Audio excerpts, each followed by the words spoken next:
Without warrant police మన ఫోన్ని seize చేయొచ్చా, దాన్ని ఓపెన్ చేయొచ్చా అంటే ఆన్సర్ ఈజ్ నో అనమాట. It clearly violates our right to life with personal liberty, article 21 of Indian constitution అనమాట. దీనికి కాను ఒక కేసు ఉంది, Puttaswamy versus Union of India. ఈ కేసుని రైట్ టు ప్రైవసీ వర్డిక్ట్ అంటారనమాట. ఈ కేసులో క్లియర్గా చెప్పింది right to privacy is protected అని చెప్పేసి. కానీ ఒకవేళ పోలీస్ వాళ్ళు మన యొక్క ఫోన్ని సీజ్ చేయొచ్చా అంటే చేయొచ్చు అండర్ సెక్షన్ 106 ఆఫ్ BNSS ప్రకారం. కానీ అన్లాక్ చేయకుండా లాక్లోనే సీజ్ చేయాలన్నమాట.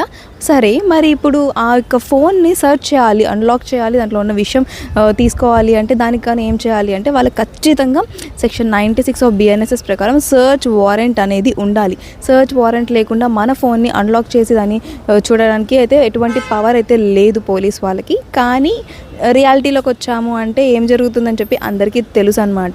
బట్ స్టిల్ మీ యొక్క రైట్స్ తెలుసుకునే రైట్ అయితే మాత్రం మీ అందరికీ ఉంది. పోలీస్ వాళ్ళు వితౌట్ సర్చ్ వారెంట్ లేకుండా మీ ఫోన్ ఓపెన్ చేయడానికి లేదు, సీజర్ మెమో లేకుండా మీ ఫోన్ని సీజ్ చేయడానికి కూడా లేదు. కాబట్టి నెక్స్ట్ టైం కనుక మీ పోలీస్ వాళ్ళు ఇలా అడిగారు అంటే మాత్రం ఖచ్చితంగా మీ రైట్స్ని మీరు అప్లై చేయండి, వాళ్ళకి ఖచ్చితంగా ఆన్సర్ అయితే ఇవ్వండి, వారెంట్ ఎక్కడ చూపించమని చెప్పేసి అడగండి. ఓకేనా? ఇలాంటి మరిన్ని అప్డేట్స్ కోసం నా పేజ్ని ఫాలో అయిపోండి.